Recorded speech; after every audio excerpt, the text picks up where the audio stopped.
Los últimos 8 equipos están listos para continuar con el sueño de ganar el nuevo Mundial de Clubes, luego de una ronda con históricos triunfos, goleadas aplastantes y la aparición de los favoritos de siempre. Analizamos los 4 cruces y usamos el simulador de resultados para saber las chances de avanzar de cada club. El primer duelo de los cuartos de final será entre Fluminense y Al Hilal en el Camping World Stadium de Orlando.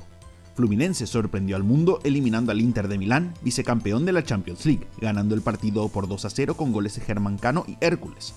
Al Hilal superó este batacazo, dejando fuera al Manchester City, el único equipo con puntaje perfecto en la fase de grupos, ganando por 4-3 en tiempo suplementario, en la primera victoria de un club asiático ante uno europeo por torneos oficiales. Este fue el mejor partido de todo el campeonato. El único antecedente de Fluminense ante clubes asiáticos fue el duelo ante Ulsan en fase de grupos, mientras que Al Hilal jugó 2 veces ante el clásico rival del Flu, Flamengo, cayendo en el Mundial de Clubes de 2019 y luego derrotándolo en el 2022. En Fluminense no podrá jugar René por acumulación de tarjetas, mientras que su mediocampista más importante, Martinelli, salió lesionado en el último partido. Al Hilal no tiene a su goleador Aleksandar Mitrovic, quien hasta ahora no jugó en el torneo, y Salem Al-Dawsari también fue excluido por lesión tras la fase de grupos. Tampoco jugó su defensor Hassan Al-Tambakti ante el City por molestias. El equipo árabe también llega con más desgaste, tras jugar 30 minutos de tiempo extra en el calor húmedo de Orlando. El equipo de Renato Gaúcho dio la primera gran sorpresa de los octavos de final, pasando de ronda con un equipo cuya cotización total es de 66 millones de euros, casi 10 veces menos que la del Inter. Al Hilal repitió una hazaña similar, con un plantel cotizado por encima de los 100 millones, dejando fuera a uno que tenía una valuación de 1.300 millones. La gran figura del Fluminense en el último partido y en todo el torneo ha sido John Arias. Arias es el líder del equipo en remates al arco, chances creadas, gambetas y en asistencias esperadas. Ante el Inter mantuvo el nivel que mostró en la fase de grupos, siendo el líder de todos los jugadores en chances creadas con 4 y también el líder en recuperaciones de balón con 8, ayudando en ataque y en defensa. Ganó 3 veces el premio al mejor jugador del partido en el torneo, confirmando este ritmo. El Flu mostró la fortaleza de tener a jugadores veteranos en su equipo. Los 2 únicos futbolistas de más de 40 años en el torneo son titulares aquí, el arquero Fabio de 44 años y el capitán Thiago Silva con 40. Fabio mantuvo su arco en 0 en 3 de los 4 partidos, aunque tuvo ayuda de los palos en 2 remates ante el Inter, mientras que Thiago Silva fue figura ante los italianos, completando 11 acciones defensivas, 7 despejes e incluso creó una chance de gol con una pelota larga. En el Al Hilal, su técnico Simone Inzaghi demostró por qué, con 32 millones de euros anuales, el equipo árabe lo convirtió en el segundo técnico mejor pagado del mundo. En el partido ante el City intentó 11 remates menos, pero concretó 7 chances claras, de las cuales terminó convirtiendo 4 de ellas. La mayor fortaleza del equipo es su salida de contraataque. 3 de los goles llegaron por esta vía, con aportes de sus laterales como Joao Cancelo y la velocidad de atacantes como Malcolm y Marcos Leonardo. Otro pilar del equipo es su arquero Bono. El marroquí atajó 11 remates ante el City y ya tapó 23 remates en 4 partidos, más que cualquier portero en el torneo. A pesar que recibió 3 goles en el último partido, atajó 78% de todos los remates y tiene el tercer mejor porcentaje de atajadas en la competencia. Este es, por mucho, el duelo más parejo en el simulador. Aquí Al Hilal saca una pequeña ventaja con 51,7% de chances de ganar, contra un 48,3% de probabilidades del Fluminense de avanzar a cuartos de final. El segundo partido será entre Palmeiras y Chelsea en Filadelfia. Ambos equipos clasificaron tras disputar un alargue. El Verdão derrotó a sus compatriotas del Botafogo por 1-0, con gol de Paulinho en el tiempo extra. Los Blues superaron al Benfica por 4-1 en un partido que tuvo una suspensión de 2 horas por riesgo climático y que terminó ganando el equipo inglés en tiempo extra. Hay un antecedente entre ambos equipos a nivel histórico, la final del Mundial de Clubes de 2022. El partido terminó 1-1 en tiempo normal con goles de Romelu Lukaku y Rafael Veiga, y en el suplementario marcó Kai Havertz de penal a los 117 minutos para que el Chelsea gane el título. Es clara la diferencia en cómo encararon ambos clubes los años siguientes, ya que 8 jugadores del Palmeiras que estuvieron en aquel partido siguen en el club, mientras que solo Trevoh Chalobah, quien no ingresó, sigue en el Chelsea. Abel Ferreira deberá suplir muchas bajas en su defensa. No jugará el capitán Gustavo Gómez ni Joaquín Piquerés, ambos suspendidos, mientras que Murilo ya quedó afuera del torneo por lesión. Esto obliga al técnico portugués a reemplazar a 3 de los 4 titulares en esta zona. Enzo Maresca no tendrá a su mejor volante defensivo Moisés Caicedo, suspendido por acumulación de tarjetas. Caicedo es una baja muy sensible, ya que fue el líder en pases y recuperaciones en el partido ante Benfica, incluso dio una asistencia, aportando en el lado ofensivo. Quien estará de vuelta es Nicolas Jackson, tras su suspensión ante el Flamengo. Todos los ojos en este partido estarán puestos en Estevão. La joven estrella del Verdão enfrentará a su próximo club, en el que podría ser su último partido con el club donde surgió como figura. Estevão es el jugador que más chances creó para el Palmeiras en este Mundial de Clubes, 7, aunque todavía no pudo marcar un gol en el torneo. El propio Estevão dijo que era difícil concentrarse porque tenía su mente en Europa, pero es seguro que querrá demostrar todo su nivel frente a sus futuros compañeros. En Palmeiras la pregunta es cuántos minutos podrá jugar Paulinho. El número 10 sufre de una fractura por estrés en la tibia desde el año pasado, por lo que ha estado limitado en toda la temporada. Por esta razón no podrá jugar de titular y solo podrá ingresar a partir del segundo tiempo. Chelsea aún tiene dudas de su estilo de juego a pesar de la victoria ante Benfica. En este partido tenía dominado el ritmo hasta la suspensión y al volver ingresó sin concentración, algo que Benfica aprovechó para empatar. El mayor problema en las estadísticas fue la cantidad de faltas cometidas, 20 en total, un número alto para un equipo que tuvo mucha más posesión que el rival. Fue una de estas faltas la que causó el tiro libre que derivó en el gol del empate. Cole Palmer tuvo su mejor partido del torneo ante el Benfica. Estuvo más agresivo a la hora de atacar, intentando 6 remates al arco. Dio una gran asistencia a Dewsbury Hall para el último gol, una de las 3 chances de gol que generó en el cruce. Para este próximo duelo deberá aportar más opciones de esta clase de pases para abrir el esquema defensivo del Palmeiras. Ambos equipos necesitan más goles de sus referentes de área. Vitor Roque apenas convirtió 3 goles desde que llegó al Palmeiras, aunque pelea mucho por las pelotas en espacio, mientras que Liam Delap no pudo anotar en el partido de octavos, aunque sí ya convirtió en la fase de grupos. Los Blues también tienen a Jackson, uno de los jugadores más criticados de la última temporada por la cantidad de chances que falló. En el simulador, el Chelsea es favorito a ganar este encuentro, con un 62,8% de chances de clasificar contra un 37,2% de probabilidades de avanzar para el Palmeiras. El tercer duelo de esta fase será un duelo de campeones de Europa, Paris Saint-Germain ante Bayern Múnich, que se jugará en Atlanta.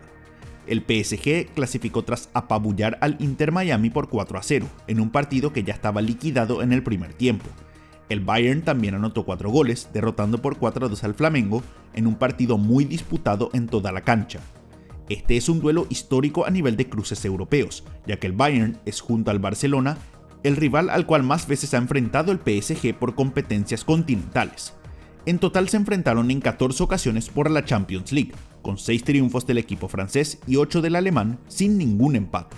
El primer duelo fue por la fase de grupos de 1994, mientras que el último duelo fue en la fase de grupos del año pasado, partido que ganó el Bayern por 1-0 con gol de Kim Min-jae. Se han enfrentado en 3 fases de eliminación directa, en la final del 2020, que ganó el Bayern con gol de Kingsley Coman, cuartos de final del 2021, donde clasificó el PSG, y en octavos de final del 2023, serie que ganó el Bayern. Este será un duelo de qué equipo maneje la posesión. Ambos equipos son líderes en esta característica, con el PSG con 72% y el Bayern por detrás con 66%. Este porcentaje fue similar en la Champions League, algo que asegura que cada uno buscará tener más tiempo el balón. En la creación para los alemanes, la máxima figura en la era Kompany ha vuelto a ser Joshua Kimmich. El número 6 lanzó el centro para el primer gol y dio una gran asistencia para el cuarto, además de ser líder en pases intentados y el segundo con más balones recuperados. Es también el jugador que más chances de peligro creó para los bávaros en el torneo, 10 en los 4 partidos disputados. El equipo de Luis Enrique demostró su superioridad ante el Inter Miami con la llegada de todos sus jugadores al área rival, con João Neves, su volante más defensivo, marcando 2 goles por primera vez en su carrera. Otro de los goleadores fue Achraf Hakimi, el lateral derecho del equipo que siempre juega como extremo. Por el otro carril está Nuno Mendes, quien es el futbolista del PSG que más chances ha creado en ataque, 6 en total. Es una de sus mayores virtudes, que todos sus futbolistas puedan crear peligro en el ataque. En el último partido ya jugó algunos minutos Ousmane Dembélé, recuperado de su lesión en el muslo. Es poco probable que inicie como titular, pero será clave que ingrese en el segundo tiempo. En la misma situación está Jamal Musiala para el Bayern, quien demostró poco en el duelo de octavos. El Bayern mostró su efectividad en el duelo ante Flamengo, anotando 4 goles con solo 8 remates al arco. Aquí la figura fue Harry Kane, quien anotó en los 2 disparos que intentó al arco, ambos de forma casi inmediata a que tuvo control del balón en las jugadas. En la previa de estos goles el equipo recuperó el balón tras una presión alta de los defensores en campo rival. Lo mismo logró el PSG en algunos de sus goles ante Inter Miami. El equipo alemán fue el tercero que más posesiones ganó en el último tercio, mientras que el París fue el cuarto. La defensa que pueda salir mejor de la presión rival tendrá la ventaja. En el simulador, el favorito a ganar es el París, con un 58,6% de chances de clasificar contra un 41,4% de probabilidades de avanzar para el Bayern. Es sin dudas un cruce más que parejo. El último encuentro de esta fase será entre Real Madrid y Borussia Dortmund en Nueva Jersey.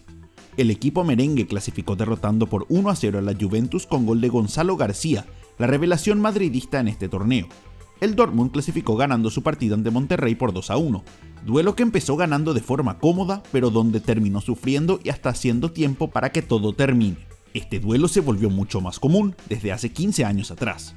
En total, españoles y alemanes se enfrentaron 16 veces por la Champions, con 8 victorias del Madrid, 3 del Dortmund y 5 empates. El partido más importante fue en la final del 2024, encuentro que ganó el Real por 2-0, mientras que su último enfrentamiento fue el año pasado y volvió a ganar el Madrid, esta vez por 5-2 con 3 goles de Vinicius. No se dará el esperado duelo entre los hermanos Bellingham, ya que Job fue suspendido por recibir su segunda tarjeta amarilla, entonces solo Jude podrá estar en cancha.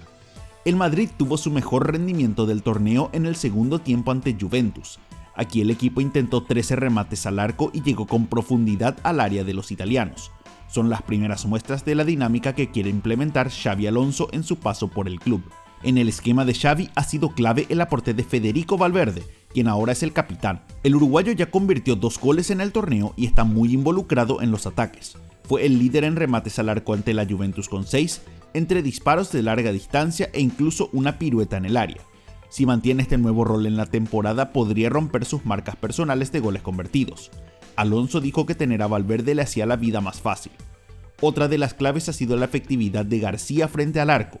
En estos partidos ha sido el definidor, convirtiendo sus chances de gol y siendo el líder en goles esperados por 90 minutos. Como todo delantero, es también el jugador menos involucrado en el juego, promediando incluso menos pases que Thibaut Courtois. En el duelo de octavos apenas tocó la pelota 10 veces en más de 50 minutos para luego convertir el gol de la victoria, confirmando su enorme efectividad. Xabi Alonso dijo que veía cosas de Raúl González Blanco en su estilo. La pregunta es si podrá mantener su puesto ahora que Kylian Mbappé ya jugó algunos minutos. El Dortmund pasó a cuartos gracias a los goles de Serhou Guirassy. El número 9 anotó los 2 tantos ante el Monterrey en sus 2 primeros tiros al arco, aunque estos fueron bastante fáciles por la poca marca de los mexicanos. Guirassy es el goleador del equipo con 3 goles en el Mundial de Clubes, pero podría haber convertido muchos goles más. Es el delantero que más chances claras falló en todo el torneo, 7 en total, 2 más que cualquier otro jugador. Ante el Madrid, fallar estas chances es asegurar la eliminación. La mayor preocupación para Niko Kovac será cómo compensar la falta de velocidad de sus centrales. Estos quedaron muy expuestos en partidos como ante Mamelodi Sundowns y también en esta ocasión ante Monterrey. La manera más efectiva de atacar de los mexicanos fue tirar balones largos a la espalda de la defensa, donde siempre ganaba Jesús Corona. Ahora enfrentarán a un equipo que tiene muchas más armas, incluyendo a Mbappé, rival que puede convertir muchos goles si mantienen una marca similar. Para este duelo, el Madrid es el claro favorito en las simulaciones, con un 73,9% de chances de pasar contra un 26,1% de probabilidades para el Dortmund. Para ustedes, ¿qué equipos pasarán a las semifinales del Mundial de Clubes? Para conocer más sobre el torneo, hagan clic en el video sobre los estadios